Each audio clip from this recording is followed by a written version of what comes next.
আজ আমরা নাউন এবং তার শ্রেণীবিভাগ সম্বন্ধে আলোচনা করব। নাউন সম্বন্ধে আমরা আগেই জেনেছি, যে ওয়ার্ড দ্বারা কোনো কিছুর নাম বোঝায় সেটা হচ্ছে নাউন। এই নাউনের শ্রেণীবিভাগটা করা যাক। নাউন প্রধানত 5 প্রকার। সেগুলো কি কি? 1 নম্বরে আছে কমন নাউন। সেটা কেমন? সাধারণ নামবাচক শব্দ, যেমন ম্যান, বয়,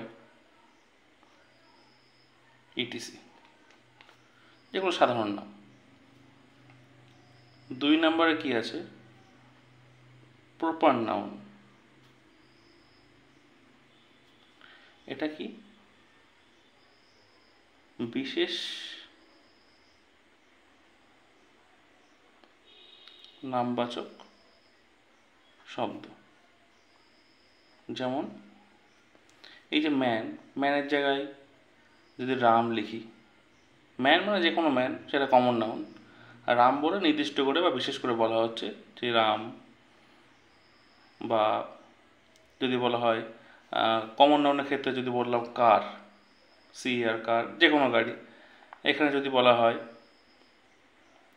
মারুতি কার, সেক্ষেত্রে এটা প্রপার নাউন হয়ে গেল। আর প্রপার নাউনের ক্ষেত্রে একটা জিনিস, যে প্রপার নাউনটা সবসময় ক্যাপিটাল লেটারতে শুরু হয়।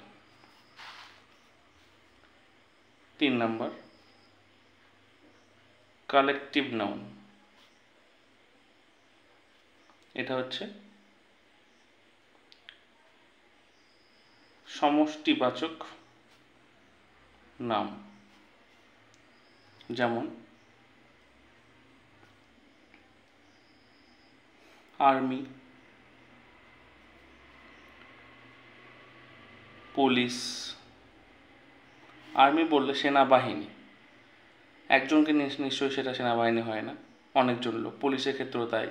যদি বলা হয় ক্লাস, শ্রেণী, সেক্ষেত্রেও তাই। একটা ক্লাসে অনেক ছাত্রছাত্রী থাকে, সেগুলো হচ্ছে কালেকটিভ নাউন। এছাড়াও কিছু কালেকটিভ নাউন ফ্রেজ হিসাবে ইউজ হয়, যেগুলো আমরা আগে একটা ভিডিওতে আলোচনা করেছি, যেমন এ বাঞ্চ অফ কিজ। এই বাঞ্চ মানে গোছা, গোছা মানে জানি একটা নিয়ে গোছা হয় না, সমষ্টি নিয়ে একটা গোছা হয়। ঠিক আছে, সেগুলো খুবই ইম্পর্টেন্ট। এই কালেকটিভ নাউনের একটা লিস্ট আমরা আলোচনা করছি, সেটা এক্সামের জন্য ইম্পর্টেন্ট। 4 number material noun. এটা কি? বস্তুবাচক নাম, যেমন বুক, একটা পেপার দিয়ে তৈরি। পেন, এটা কখনো কখনো আবার কমন নাউনের ক্ষেত্রে বোঝাই। বুক বললাম, সেটা কমন নাউন। আর যদি বলি হিস্ট্রি বুক, সেটা হচ্ছে প্রপার নাউন। তো যেহেতু এটা ম্যাটার দিয়ে তৈরি, তার জন্য এটাকে ম্যাটেরিয়াল নাউনের ক্যাটাগরিতেই ফেলা হয়। 5 নাম্বার হচ্ছে অ্যাবস্ট্রাক্ট নাউন। এটা হচ্ছে অনুভূতিবাচক নাম, যেমন লাভ, অনেস্টি, ভালোবাসা, সততা। এগুলোকে দেখা যায় না, ধরা যায় না, ছোঁয়া যায় না, জাস্ট অনুভব করা যায়। তো এগুলো হচ্ছে অ্যাবস্ট্রাক্ট নাউন। আর আরেকটা ক্লাসিফিকেশন আছে এটাতে বাইরে, সেটা হচ্ছে একটা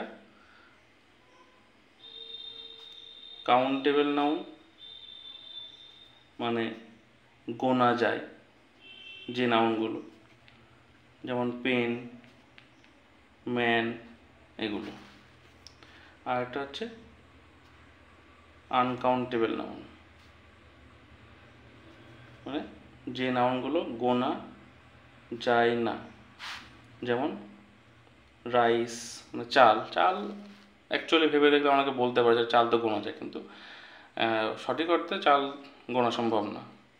হেয়ার, চুল, এটা কীরকম? ওয়াটার, এগুলো গোনা যায় না। তো এই সব উপরের যে 5টা ভাগ, সেই 5টা ভাগেরই যে 2টো ভাগ আবার 2 ভাগে ভাগ করা যায়, কাউন্টেবল আনকাউন্টেবল, সেটা সবসময় বলা যায় না, কারণ অ্যাবস্ট্রাক্ট নাউনটা কিন্তু কাউন্টেবলও নয় আনকাউন্টেবলও নয়।